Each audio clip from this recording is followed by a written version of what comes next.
Nayana Nayana ಗುಡ್ಲ mornings with ನಯನ. ಬಿಸಿ ಬೆಳಗ್ಗೆ Baat. April 10 ಅಂದ ತಕ್ಷಣ ನಾನಾಗ್ಲೇ ಹೇಳ್ತಾ ಇದ್ದೆ, ಒಂದಾನೊಂದು ಕಾಲದಲ್ಲಿ ರಿಸಲ್ಟ್ ಡೇ ಅಥವಾ ಪಾಸ್ ಫೇಲ್ ಡೇ ಅಂತಾನೆ ಇತ್ತು ಅಲ್ವಾ. ಮಕ್ಕಳೆಲ್ಲ ಖುಷಿಯಾಗಿ ಅವಾಗಿನ ಕಾಲದಲ್ಲಿ ಸ್ಕೂಲ್ಗೆ ಹೋಗ್ತಾ ಇದ್ರು.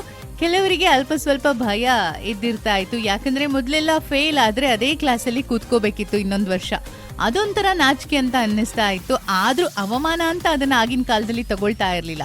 ಏನೋ ಒಂದು ಸೀನಿಯರ್ಸ್ ಅನ್ನುವಂತಹ ಒಂದು ಎಕ್ಸ್ಟ್ರಾ ಬೆಲೆ ಅವರಿಗೆ ಇರ್ತಾ ಇತ್ತು ಅಂತ ಅಲ್ವಾ. ಸೊ ಇದನ್ನೆಲ್ಲ ನೆನಪು ಮಾಡ್ಕೊಂಡಾಗ ಅಂದಿನ ಮಕ್ಕಳು ಎಷ್ಟು ಅದ್ಭುತವಾಗಿ ಬಾಲ್ಯನ ಅನುಭವಿಸ್ತಾ ಇದ್ರು, ಎಂಜಾಯ್ ಮಾಡ್ತಾ ಇದ್ರು ಅಲ್ವಾ.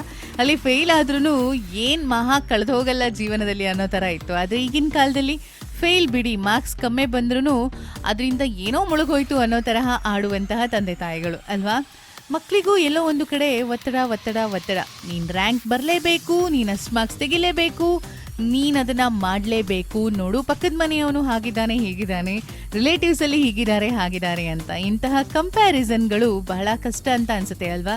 ಈ ಪಾಸ್ ಫೇಲ್ ಅನ್ನುವಂಥ ವಿಷಯದ ಸುತ್ತ ಒಂದು ಸುತ್ತು ಹೋಗ್ಬರೋಣ ಆಯ್ತಾ. ಇದೇ ತರಹ ಜೀವನದಲ್ಲಿ ಫೇಲ್ ಅನ್ನುವಂಥ ವಿಷಯಕ್ಕೆ ಬಂದಾಗ ಕೆಲವರು ಇಂಟರ್ವ್ಯೂನಲ್ಲಿ ಫೇಲ್ ಆಗಿದ್ದಕ್ಕೆ ತುಂಬಾ ಸಂಕಟ ಪಡ್ಕೋತಾರೆ, ತುಂಬಾ ಅವಮಾನ ಅಂತ ಅನ್ಕೋತಾರೆ.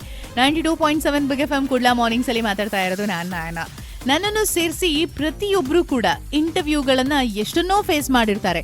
ಹೋದ ಮೊದಲನೇ ಇಂಟರ್ವ್ಯೂ ಅಲ್ಲೇ ನಮಗೆ ಜಾಬ್ ಆಗ್ಬೇಕು ಅಂತಂದ್ರೆ ಅದು ಹೇಗ್ ಸಾಧ್ಯ ಅಲ್ವಾ. ನಮ್ಮ ಹ್ಯೂಮನ್ ರಿಸೋರ್ಸ್ ಮ್ಯಾನೇಜ್ಮೆಂಟ್ ಸಬ್ಜೆಕ್ಟ್ ಅಲ್ಲಿ ಇರುವಂತಹ ನನಗಿಷ್ಟವಾದಂತಹ ಲೈನ್ ಅದು, ಯಾರಾದ್ರೂ ಜಾಬ್ ಸಿಕ್ಲಿಲ್ಲ, ನನಗೆ ತುಂಬಾ ಇಂಟರ್ವ್ಯೂ ಫೇಸ್ ಮಾಡಿದೆ, ಇನ್ನು ನನಗೆ ಸಿಗುತ್ತೆ ಅನ್ನುವಂತ ನಂಬಿಕೆ ಇಲ್ಲ, ನನಗೆ ಜಾಬ್ ಸಿಗೋದೇ ಇಲ್ವೇನೋ ಅಂತ ಹೇಳಿದಾಗಲೆಲ್ಲ ನಾನು ಆ ಲೈನ್ ಅನ್ನ ಹೇಳ್ತೀನಿ.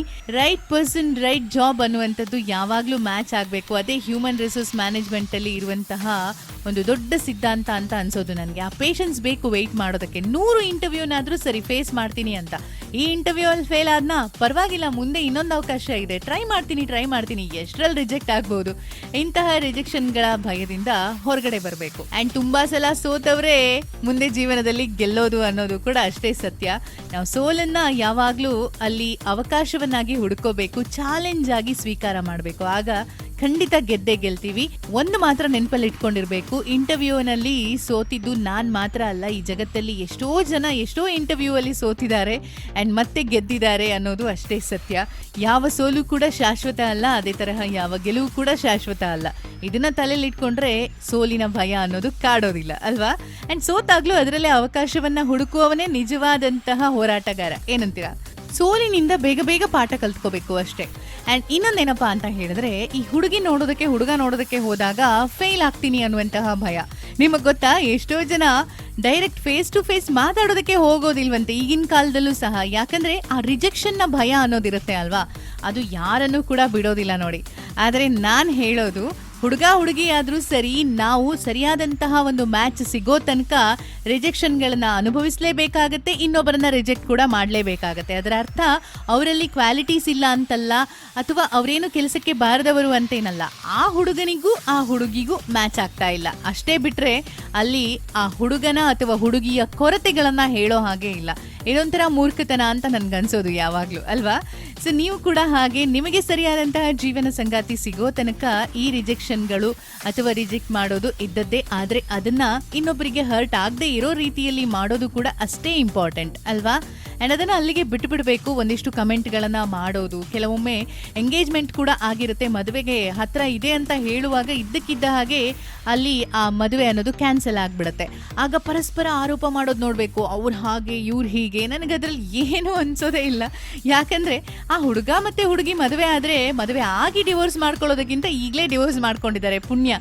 ಇದಾದ್ರೂ ಒಂದು ಮುಂದೆ ಎಷ್ಟೋ ಜನರ ಮಾನಸಿಕ ನೆಮ್ಮದಿಯನ್ನ ಉಳಿಸ್ತಲ್ವಾ ಅಂತ ಖುಷಿ ಪಡ್ಬೇಕು ಅಷ್ಟೇ.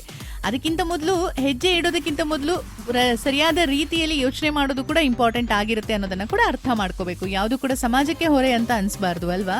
ನಮ್ಮ ಹಿರಿಯರು ಒಳ್ಳೆ ಸಂಪ್ರದಾಯಗಳನ್ನ ಮಾಡಿದ್ದಾರೆ ಅಂದ್ರೆ ನಾವು ಅದನ್ನ ಪಾಲಿಸ್ಕೊಂಡು ಹೋಗೋದು, ಅದಕ್ಕೆ ಗೌರವವನ್ನ ನೀಡಬೇಕಾಗಿರೋದು ನಮ್ಮ ಕರ್ತವ್ಯ. ಸೊ ಮದುವೆ ವಿಷಯದಲ್ಲಿ ರಿಜೆಕ್ಷನ್ ಅಥವಾ ಫೇಲ್ ಆದ್ರೆ ತಿಂಕೆ ಮಾಡಬೇಡಿ, ಆದದೆಲ್ಲ ಒಳ್ಳೇದಕ್ಕೆ. ಇವಳು ನನ್ನ ಹಣೆಯಲ್ಲಿ ಬರ್ದಿಲ್ಲ, ಇವನ್ ನನ್ನ ಹಣೆಯಲ್ಲಿ ಬರ್ದಿಲ್ಲ ಅಷ್ಟೇ, ಇವ್ರಿಗಿಂತ ತುಂಬಾ ಚೆನ್ನಾಗಿರೋರು ಕಾಯ್ತಾ ಇದ್ದಾರೆ ಆ್ಯಂಡ್ ನಾನು ಆ ಕಡೆ ಹೋಗ್ತೀನಿ ಅಂತ ಆ್ಯಟಿಟ್ಯೂಡನ್ನ ಇಟ್ಕೊಂಡಿರ್ಬೇಕಂತೆ ನೋಡಿ. ಅದೇ ತರಹ ಲೈಫಲ್ಲಿ ಏನೋ ಒಂದಿಷ್ಟು ಗುರಿ ಇಟ್ಕೊಂಡು ಮುಂದೆ ಹೋಗ್ತಾ ಇರುವಾಗ ಈ ರಿಜೆಕ್ಷನ್ನ ಭಯ ಅನ್ನೋದು ಕಾಡುತ್ತೆ ಅಲ್ವಾ. ಏನೋ ಅನ್ಕೊಂಡಿರ್ತೀವಿ, ಮುಂದೆ ಹೋಗೋದಕ್ಕಾಗದೇ ಇದ್ದಾಗ ಸೋತ್ಬಿಟ್ಟೆ ಅನ್ನುವಂಥ ಫೀಲಿಂಗ್ ಬರುತ್ತೆ. ಆದರೆ ಖಂಡಿತ ಸೋಲನ್ನ ಅಷ್ಟು ಬೇಗ ಒಪ್ಕೋಬಾರ್ದು. ಯಾವಾಗಲೂ ನಾವು ಸೋತ್ವಿ ಅಂತ ಅನಿಸಿದಾಗ ಅದನ್ನು ಹೇಗೆ ಪಾಸಿಟಿವ್ ಆಗಿ ಕನ್ವರ್ಟ್ ಮಾಡೋದು ಅಂತ ಹೇಳಿದ್ರೆ, ನಾನು ಖಂಡಿತ ನೆಕ್ಸ್ಟ್ ಟೈಮ್ ಗೆಲ್ತೀನಿ ಅಂತ ಅಲ್ಲೇ ಅದನ್ನು ಗಟ್ಟಿ ಮಾಡ್ಕೋಬೇಕು. ಆ್ಯಂಡ್ ನಾವು ಎಷ್ಟು ವೀಕ್ ಆಗ್ತೀವೋ ಅಷ್ಟೇ ಸ್ಟ್ರಾಂಗ್ ಆಗೋದಕ್ಕೆ ಅವಕಾಶ ಇರುತ್ತೆ. ಒಂದು ಮಾತಿದೆ, ಗೆದ್ದವನಿಗಿರೋದು ಒಂದೇ ದಾರಿ ಆದರೆ ಸೋತವನಿಗೆ 10 ಹಲವು ದಾರಿ ಇರುತ್ತೆ ಅಂತ. ಇದು ನನಗೆ ತುಂಬ ಇಷ್ಟ ಆಗುವಂತಹ ಲೈನ್ಗಳಲ್ಲಿ ಒಂದು. ಹೌದು, ಸೋತವರು ದಾರಿನ ಅನಿವಾರ್ಯವಾಗಿ ಹುಡುಕ್ಲೇಬೇಕು, ಯಾರಿಗ್ ಗೊತ್ತು, ಆಗ ಗೆದ್ದವರು ಹಿಡ್ಕೊಂಡು ಹೋದಂತಹ ಒಂದೇ ಮಾರ್ಗ, ಆದರೆ ಸೋತವನು ಹಿಡ್ಕೊಂಡು ಹೋಗುವಂತಹ ಯಾವುದೋ ಒಂದು ಮಾರ್ಗ ಗೆದ್ದವನನ್ನ ಹಿಂದೆ ಹಾಕಿ ಮುಂದೆ ಕರ್ಕೊಂಡು ಹೋಗ್ಬೋದು. ಅಂತಹ ಒಂದು ಕೆಪಾಸಿಟಿ ಅನ್ನೋದು ನಮಗಿರುತ್ತೆ. ಅದನ್ನು ನಾವು ಮೊದಲು ಅರ್ಥ ಮಾಡ್ಕೋಬೇಕು. ನಮ್ಮನ್ನು ನಾವು ಅರ್ಥ ಮಾಡ್ಕೊಂಡಾಗ ನಮ್ಮ ಸ್ಟ್ರೆಂತ್ ಏನು ಅಂತ ಗೊತ್ತಾಗುತ್ತೆ. ಅದೇ ತರಹ ನಾವು ಜೀವನವನ್ನು ರೂಪಿಸ್ಕೊಳ್ತಾ ಹೋಗ್ತೀವಿ. ಜಗತ್ತನ್ನ ಗೆಲ್ತೀನಿ ಅಂತ ಅನ್ಕೊಂಡ್ರೆ ಜಗತ್ತನ್ನೇ ಗೆಲ್ಬಹುದಂತೆ. ಜಗತ್ತನ್ನ ಗೆದ್ದವರು ಕೂಡ ಹಿಂದೆ ಇದ್ರು ಅನ್ನೋದು ಸತ್ಯ ಅಲ್ವಾ. ಅದು ಸುಳ್ಳಲ್ವಲ್ಲ ಇತಿಹಾಸ.